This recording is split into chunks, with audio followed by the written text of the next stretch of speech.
page 327. Lesson number 90, dining with the Pharisee on the Sabbath and healing.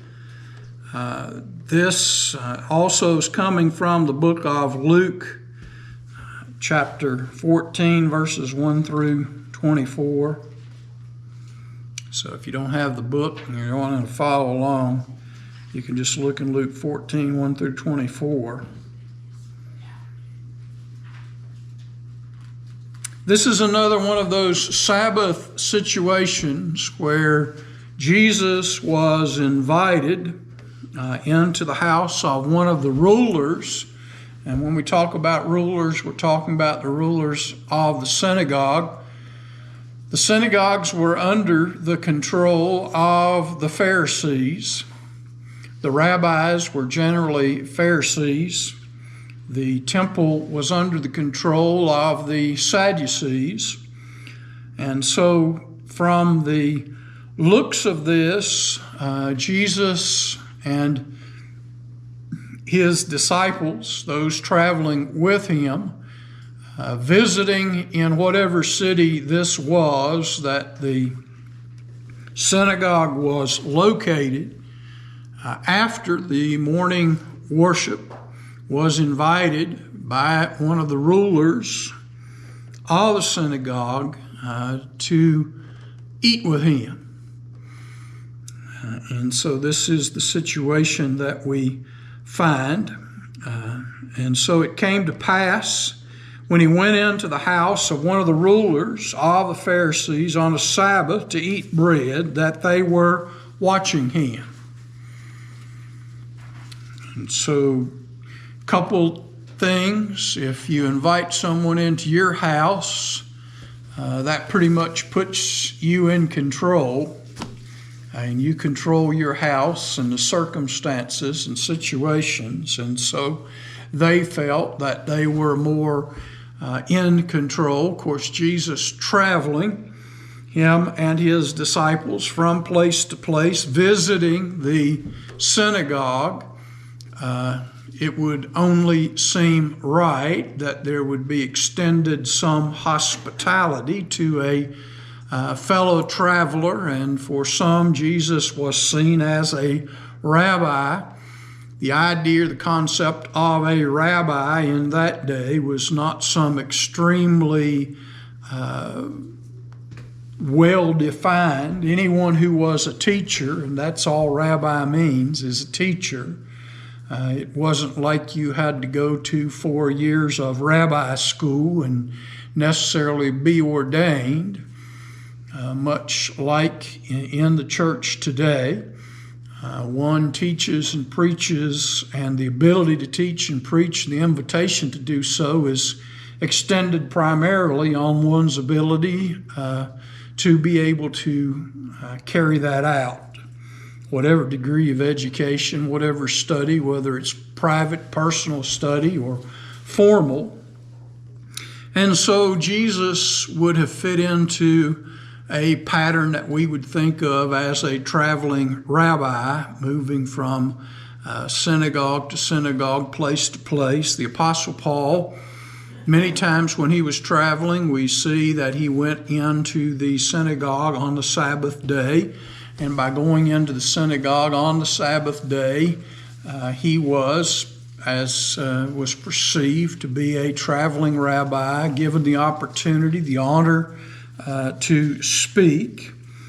And so he was there on the Sabbath day, and he was in house of one of the rulers of the synagogue, and they were watching him. And so let's invite him in. It doesn't give us a lot of insight, but let's invite him.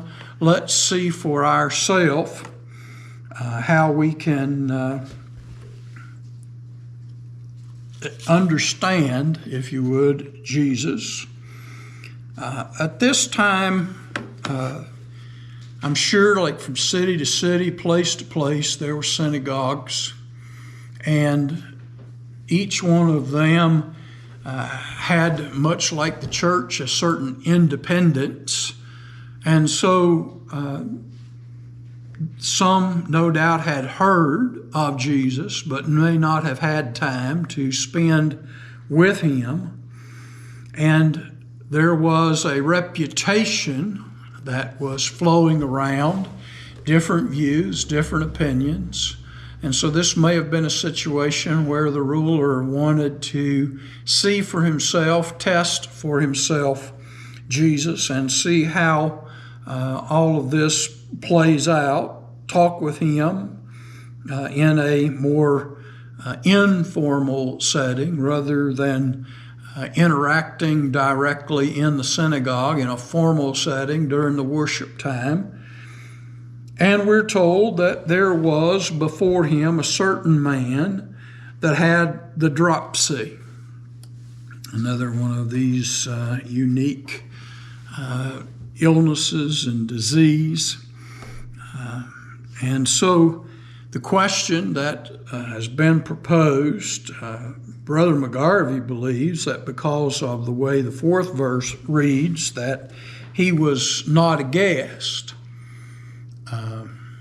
I don't really understand all the social norms, but I don't know how a man would get into your house. And I know there's a lot of people coming and going, but generally speaking, there would have surely been some attention paid to those who were coming and going. He believes that he just happened to be there. I don't know if that's the case, because in several other things I believe that they were more or less setups to see what Jesus would do. I heard that he healed this person on the Sabbath day, and somebody told me that he did that on the Sabbath day. So what better test than invite him over to your house to Sabbath dinner after the worship at the synagogue, have someone there and see what Jesus does. Test the water, see what he does. And so we're told that it's interesting, but Jesus doesn't just go and heal him. But in verse 3, Jesus answering spake to the lawyers and Pharisees, saying, Is it lawful to heal on the Sabbath or not?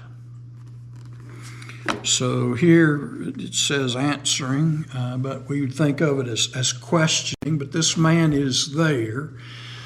And so Jesus asks a question. I mean, he could have just went ahead and healed him, but Jesus gives them the opportunity to answer, is it lawful or not? And the interest, yes. It says there in 26, it said that he cannot be his disciple if he hates his mother or sister or brother or father. Over in 26, right? Yeah. When we get on down through there, yeah. But again, whether or not they could heal, their answer was to not answer. This is a loaded question. They keep charging Jesus with working on the Sabbath and doing those things which are not lawful. And so Jesus asks a question to them.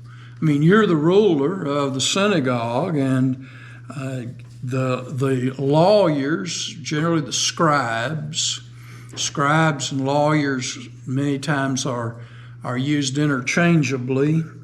So we've got the lawyers here, the scribes, the ones who know what the scriptures, knows what the law of Moses says. Likewise, they would have understood some of the traditions and all of the Pharisees. And so while we're here, Jesus just pretty much says, we could settle this once and for all. All you really have to do is tell me, is it lawful to heal on the Sabbath day or not? Yes, no. I mean, we've got the lawyers here. They can tell us, there's an answer. I mean, you all have both the traditions of the Pharisees and you've got the written law of Moses. So surely somewhere in the middle of all that, we should be able to come to an answer: is it lawful to heal on the Sabbath day or not? And they didn't give him an answer. They didn't give him an answer, and we're told he took him and healed him and let him go. Now, Brother McGarvey says, in his opinion, he was not invited, and so, he healed him, and he basically got what he came for, and he left, or Jesus let him go. But at the same time, as I look at it and as I think about it, he would have been under scrutiny and all as to, what they might have said or could have said to him. We know in other places statements have been made, are there not 6 days in the week when a person can work? And why don't you come on one of those days? Why did you choose? Why do you pick the Sabbath day to do this? And so perhaps Jesus not wanting him to perhaps end up getting raked over the coals, he just says, go, you can just go ahead, and go. So he lets him go. And Jesus turns to them again, trying to get some kind of answer from them.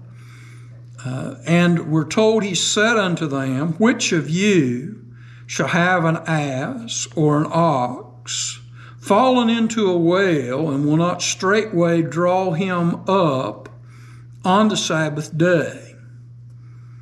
And they could not answer again unto these things. Well, it's not that they couldn't, it's just that if they did, they were going to set some kind of precedence, which is going to be problematic. And we've discussed this. It happens, it seems like every time Jesus is in a city and he's there on the Sabbath day. I don't think it's just that Jesus all the time chose to heal on the Sabbath day. I think a Sabbath day was just like any other day. 7 days out of the week, there were people who were looking for Jesus. They had problems, they had situations, they needed to be healed. They wanted to be healed. And whether it was Saturday, whether it was Tuesday, whether it was Wednesday, when you knew where Jesus was, you would try your best to get his attention and get him to consider whatever you're doing. And in a way, that's what this is. It's like, well, this man's here. It's a Sabbath day. Should we wait till tomorrow when we can fix it today? Or should he have been here yesterday? And since he wasn't here yesterday, he's just going to have to, what are we going to do? These are the things Jesus is saying. And the way that Jesus points this out is, to me, his question is, it's the Sabbath day, and he's found me on the Sabbath day. Is it lawful or not for me to heal him on the Sabbath day? And the way he presents this is that it's the Sabbath day, and this ass, donkey, ox, if it fell in a well on the Sabbath day, would you not try to get it out? So he's here on the Sabbath day, whether that's because you invited him to set me up or because this is the day he found me and this is where he showed up. Whatever the reason, Jesus gives him the benefit of the doubt and says, by chance, he's found me on the Sabbath day. And he parallels that to the fact that if you have an animal that fell in the well, would you not try and get him out? And most of us know what the answer to that is, just like they had an answer about the Sabbath, but in neither case would they answer him, because that would set a precedence. if they said no, and he says, well, where in the law of Moses does it say that? Then he's going to back them into a corner. And if they say yes, then he's going to say, then why are you hounding me constantly from city to city, place to place? If it's lawful to do that, what's the big deal? Why are you making a big deal out of something that's not against the law? He's not asking, is it encouraged that people heal on the Sabbath? That's not his question, and that's not the issue. I mean, if you were a doctor and you purposely opened your office up on the Sabbath day, that could be an issue. But if you're a doctor and someone is injured on the Sabbath day, there is an emergency, then you're going to address that. And, no one purposely leads their donkey or their ox into a well, but if it falls in there, what are you going to do about it? Of course, at this time, generally, the openings to these wells had a stone across it, and the opening to the well was pretty much at ground level or slightly elevated. And so if someone carelessly, the only way that a ox or a donkey could have fallen in there is if someone took the rock that usually covered the well off and didn't put it back. So that's not something that is necessarily done intentionally, but that doesn't change the fact that some animal might fall in there, and so you're going to want to get them out. And so Jesus, he does just about everything possible to get them to acknowledge what we would call the truth. And it's apparent that more is going on here than just matters of right and wrong, because they won't answer him. If you think about it, the Pharisees seemed to always have an answer. They were always talking about Jesus. They were always challenging him. So Jesus asked them a question. Why wouldn't they answer it? And he asked them a question before, and he asked them a question after, and they still didn't answer either one of them. Deuteronomy both said they should help it out, Yeah. That's the logical thing, here's the situation. There is a Sabbath going on, and Jesus has been invited to the house, and somebody has to be serving that food. So it may not have been cooked right then. They may have cooked it and prepared it, but someone has to serve it, and someone has to clean up the mess. You're not going to just leave all that sit there in the heat until tomorrow and try to clean it. So even at that dinner where Jesus was invited, somebody, whether it's the ruler's wife, whether it's his servants, whatever, they were working. They were not working like we think of, but this is another one of those situations where somebody had to prepare the food, somebody had to serve the food, somebody had to set it out, somebody had to take it up, someone had to remove the dishes, somebody had to get water, somebody had to do this, somebody had to do that, and so that's work. But that's okay, right? That's okay. And so here's this individual who is sick, but I don't know whether it's okay for you to heal him or not. We're not going to really give you an answer. And you know what the answer would be about the animal. Jesus, it's almost like Jesus has given them every opportunity to answer him correctly. And if anything ever comes up, they could say, well, what were we supposed to say? He had us, but they just chose to say nothing. And if you don't say anything, you, I guess, theoretically don't have to answer to anybody, But I didn't say it was okay. He asked, but I didn't say it was okay. Didn't say it wasn't. I just left him to make his own decisions, and then that leaves everybody else free to make their decisions. This, again, we're looking at the early part of the year in which Jesus was crucified, and we know he's crucified early on. We're in the late December, moving into the early part of the year probably, with some of these things. So we're 3 years in, not counting John the Baptist, which was another 6 months to a year before that these kind of issues and situations have been brought up. But they're still at odds with Jesus. There's no clear answer to some of the simplest questions.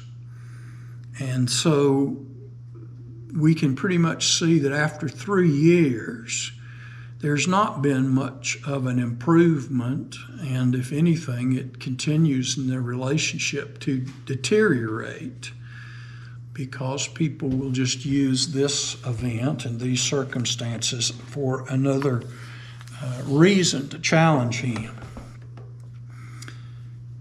And so, they could not answer. And he spake a parable unto those that were bidden, when he marked how they chose out the chief seats. Now, this is kind of interesting, because they won't answer him on this other stuff, because it's all got to do with their status and position and all that. So Jesus kind of looks around and he sees these people who are jockeying for the best positions and places at the meals, worried more about their own self, their own pride. And so Jesus addresses that, and that's what this is really about. If I answer this, I might lose respect of somebody. I might not get invited. So Jesus, in the midst of all of this, he tells them, when he saw how they chose the chief seats, or the better seats, positions. We're not necessarily talking about seats in the sense that you have chair kind of thing, but the cushions, the positions, what we think of as perhaps the head of the table, the place where everybody's attention is going to be. They like, again, the attention of man. He says, when thou art bidden of any man to a marriage feast, notice he doesn't say a Sabbath afternoon's dinner or anything. He changes it to a marriage feast. He says, sit not down in the chief seat, lest haply a more honorable man than thou be bidden of him. And he that bid thee, and him shall come and say to thee, give this man place, and then thou shalt begin with shame to take the lowest place. But when thou art bidden, go and sit down in the lowest place. And when he that hath bidden thee cometh, he may say to thee, friend, go up higher, then shall thou have glory in the presence of all that sit at meat with thee. This strikes right at the very heart of pride, wanting to be seen, wanting to be acknowledged, thinking more highly of themselves than they ought to think. And Jesus puts forth this situation because they were looking for that opportunity here. Like I said, he kind of changes it a little bit to a marriage feast.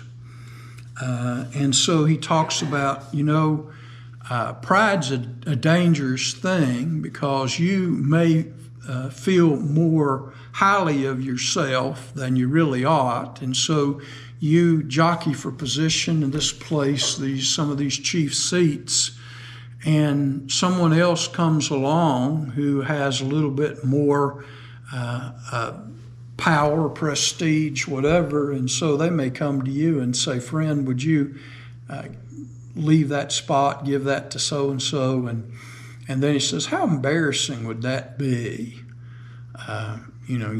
For those who love the praise of men, how embarrassing would that be to, people would be talking about that, wouldn't they? Did you see what happened to old so-and-so? He took that seat up there, he took that position, and the person at the feast come and moved him down. He got his right deserves. He's been, acting bigger than what he ought to. And so Jesus talks about, that it's a shameful thing. People are going to talk about you. They're going to make fun of you, either to your face or behind your back. They're going to gossip. I mean, these are just things that happen. Jesus says if a man humbles himself and takes the lesser place, and the person who offers or prepared the feast shall come and see you there, and he wishes to honor you, then he will invite you to come to the higher place, the better seat, the better position. And in that, everyone will see that, and you'll be honored both by him who prepared the feast, and it will be an honor. People will see you receive that honor rather than trying to force your own honor. And so he says, for every one that exalteth himself shall be humbled, and he that shall humble himself shall be exalted.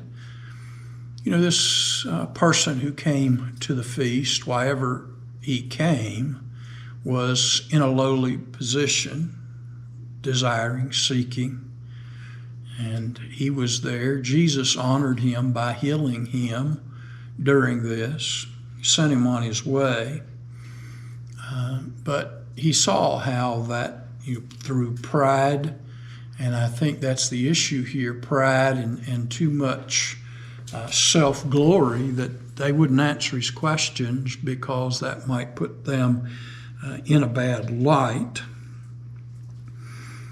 And so as we look at this, he says, and he said unto him also that had bidden him, when thou makest a dinner or a supper, call not thy friends, nor thy brethren, nor thy kinsmen, nor rich neighbors, lest haply they also bid thee again, and recompense be made to thee. But when thou makest a feast, bid the poor, the maimed, the lame, the blind. And thou shalt be blessed, because they have not wherewith to recompense thee, for thou shalt be recompensed in the resurrection of the just. This is another one of those situations. You have a party and you invite someone to the party and you invite all your friends and all that, and then you expect what? And you expect them to invite you to theirs. And so, you get your party and your dinner and all that, and then you expect them to do that. And Jesus says, you're just trading honors, inviting people that are going to invite you, inviting people that in one way or the other are going to pay you back. It could be through business transactions. It could be for various reasons. Salesmen have been taking business owners and purchasing agents out for dinners and all, knowing that if they will give them something, then they will in turn give you something. I once heard, it was back years ago when, again, toothpaste and toothbrushes and all that were a big thing. This one salesman was trying to get his brand, his company's toothpaste and toothbrushes and all that into the chain of supermarkets. And so he talked with the owner, and the owner basically told him, that he really, he already had this stuff. So, he comes back and he hands the owner of the store a set of keys sometime later, and he asks him what that is, and he says, I've got some of our product out here I'd like you to put in your store and try.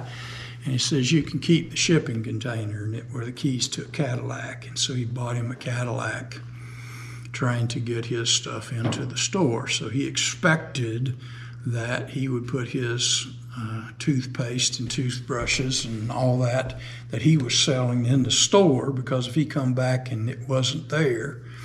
So people have always been doing things in order to influence people one way or the other, whether it's on a large scale or small scale.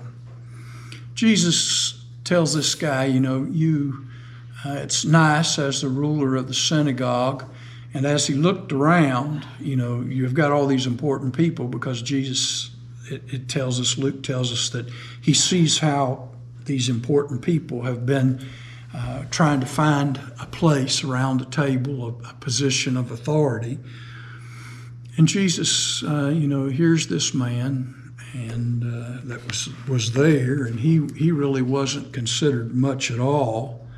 And Jesus said, when you make a feast, just like this Sabbath meal that you have invited me to, where is the poor, the maimed, the lame, the blind, those who are less fortunate and have less? Why were they not bidden? Why are they not invited? They, yes, don't have a lot to give in recompense, but God will reward you in the resurrection of the just. But these positions and all that were just going to cause them, the implication of that is that they have the reward. You do things to be seen of men. Jesus talks about that in the Sermon on the Mount. If you give your alms, if you do your things just for the praise and glory of man, once you have it, that's your reward in and of itself. There's nothing more. The account's paid up. If you invite your friends, neighbors, relatives, all that, when they invite you, the deal's done and we're square, and where is any reward in that? But Jesus said these who can't and do need the food and to be honored and all of that, they can't repay you, but God will see that, and in the resurrection of the just, that is where we will find our reward. Any questions or comments down through there?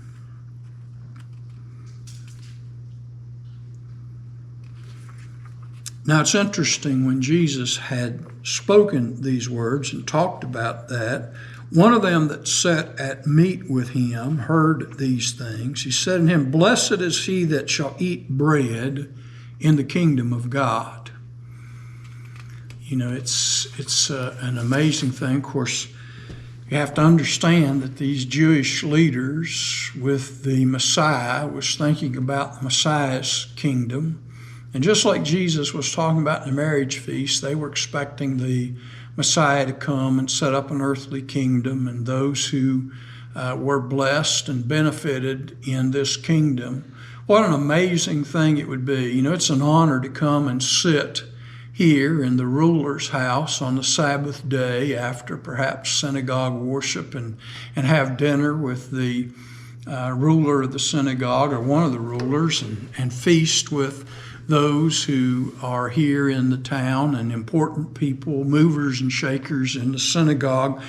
But how much greater is it going to be when the Messiah comes and he establishes his kingdom? Can you imagine the wonders and the amazement of being able to sit down with the Messiah in his kingdom and feast with him? What a glory that's going to be. Jesus is talking about the resurrection of the just, and they're still thinking about honor and prestige and position and glory in the kingdom. And so that kingdom of God that they're thinking about is the earthly kingdom, which is not going to come to pass as they think of it. And so Jesus sees that there's just not a lot going on here. So he speaks another parable to them. He said unto him, a certain man made a great supper, and he bade many. And he sent forth his servant at supper time to say to them that were bidden, come, for all things are now ready. And they all with one consent began to make excuse. The first said unto him, I've bought a field, and I must needs go out and see it. I pray thee have me excused. And another said, I have bought 5 yoke of oxen, and I go to prove them. I pray thee have me excused. Another said, I have married a wife, and therefore I cannot come. And the servant came and told his lord these things. Then the master of the house, being angry, said to the servant, go out quickly into the streets and lanes of the city, and bring in hither the poor, the maimed, the blind, and lame. Now this guy is saying, blessed it's going to be able to sit down in the kingdom of God. And what Jesus is telling him in this parable is, friend, you're being invited right now to sit down. You're talking about how wonderful it's going to be to sit down in the kingdom of God and to enjoy those things. And Jesus says, I'm trying to tell you that you're being invited right now, but what you're all doing is making excuses. Just like my healing on the Sabbath day, with consent, you all began to come up with some stupid reasons why that you can't do this. Now, when you see this, it says it's a great supper.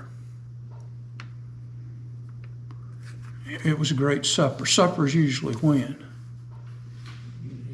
In the evening. Okay. And so when we look at this, he says, I bought a field and I must needs go out and see it. How much of property could you see in the middle of the night? I got to go out. I'm sorry, that evening, I'm going to be busy. I bought a field. I'm going to go out and take a look at it. Well, first of all, how many people buy a field without looking at it to begin with, and who goes out at night to look at a field that they've already bought? That's a stupid excuse. It's a lame excuse, and that's what Jesus is saying. These people are using lame excuses. Another said, I've bought 5 yoke of oxen, and I go to prove them. Well, how many people plow their field in the dark? Don't people generally try to see a straight row? When you're plowing a field, don't you usually try to plow in rows so that, back and forth? Who takes 5 yoke of oxen out in the middle of the night to evening to start plowing a field? Again, it's a lame excuse. And as some preachers have said, I've married a wife. I just got married, and therefore I can't come. And, as a newlywed, how many people could afford to pass up a free meal? If you have the opportunity, and the custom among the Jewish people usually is that different members of the synagogue will invite a newlywed couple for the first year or so. They'll all invite them to come out to dinner because they know it's a transition time, and testing who's going to cook the food and how they're going to prepare it and get used. So everybody needs a good meal every now and then. So who passes up a good meal? And especially, somebody who just got married.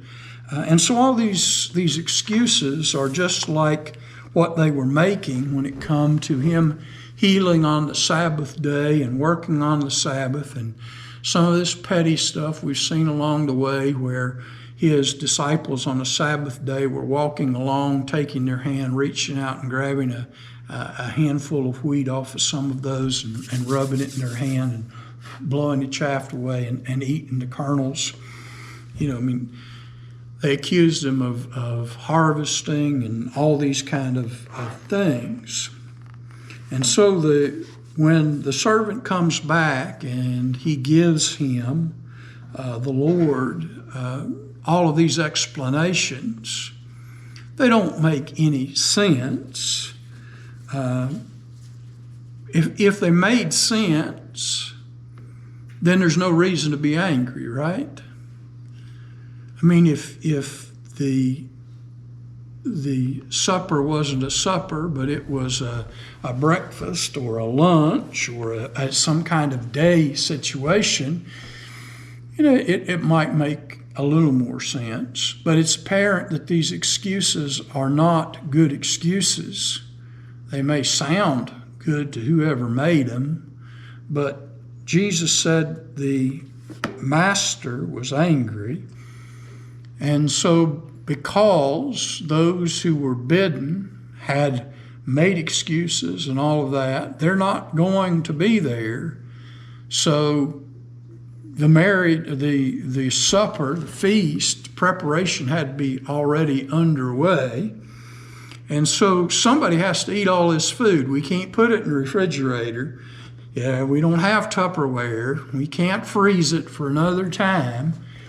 So what happens is that those who will appreciate it, those who are poor, how many poor people pass on a free meal?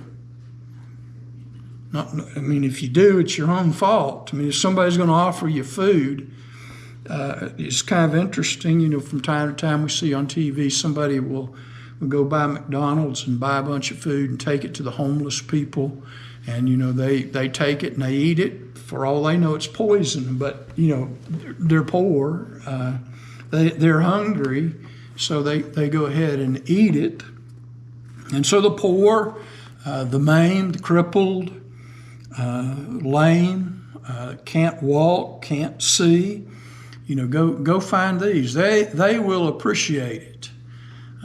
They will enjoy it.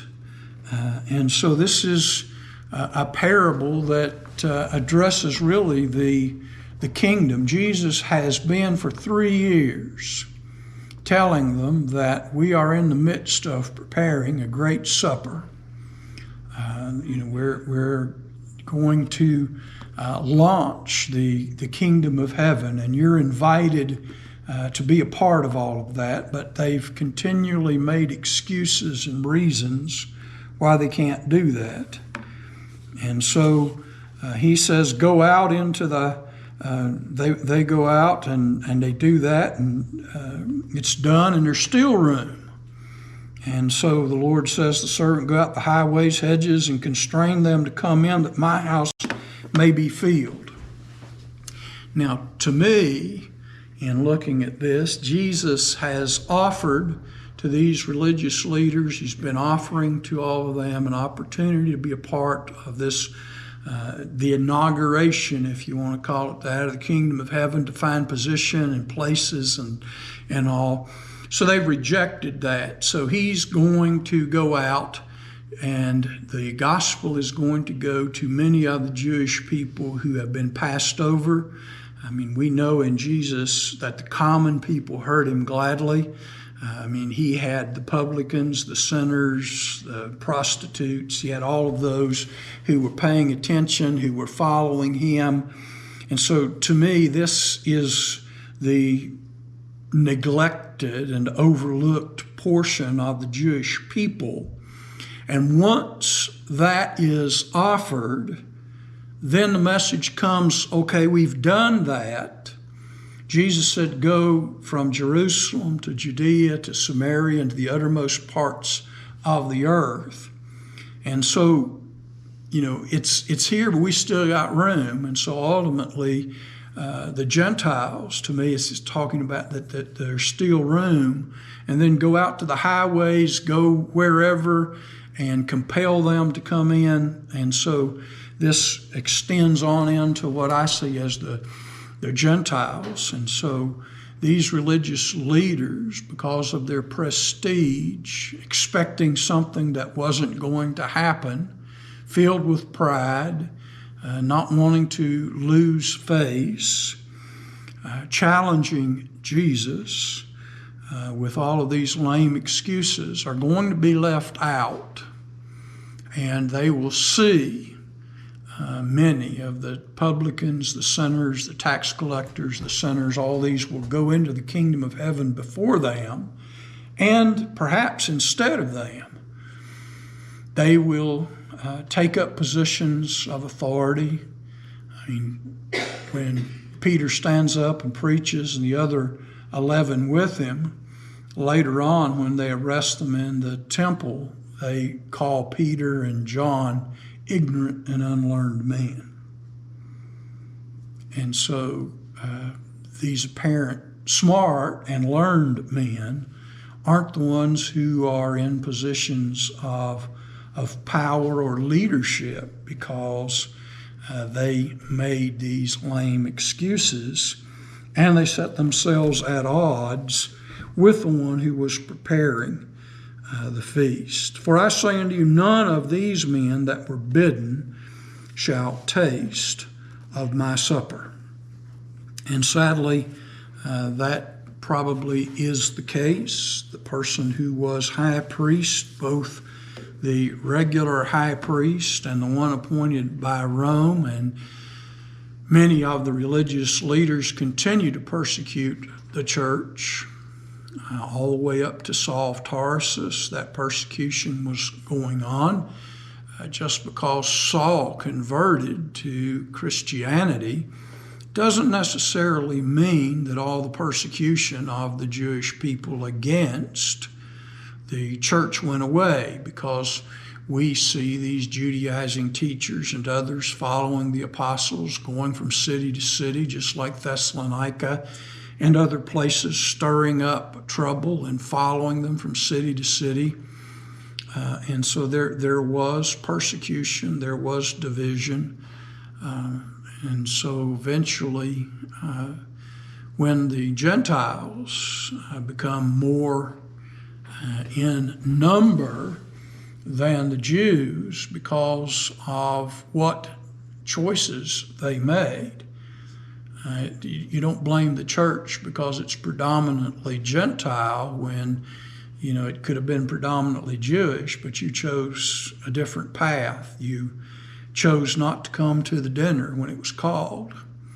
And so Jesus said none of them will be partakers. And ultimately the church has. There are Jews in the church, but the church is still predominantly Gentile just for this reason, that those who were in position of leadership, who could have better directed things, because of pride and all of that, made poor choices. In closing this evening, we wish to thank you again for spending your time in study with us. We hope the lesson has been uplifting and motivational. We encourage you to return again for our next lesson. Until then, may we invite you to visit our website. You will find many study opportunities.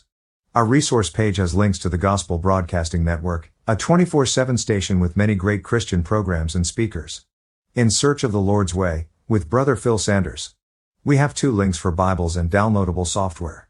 If you are looking to really expand your knowledge, perhaps you might like to try World Video Bible School, a college-level learning site free of charge.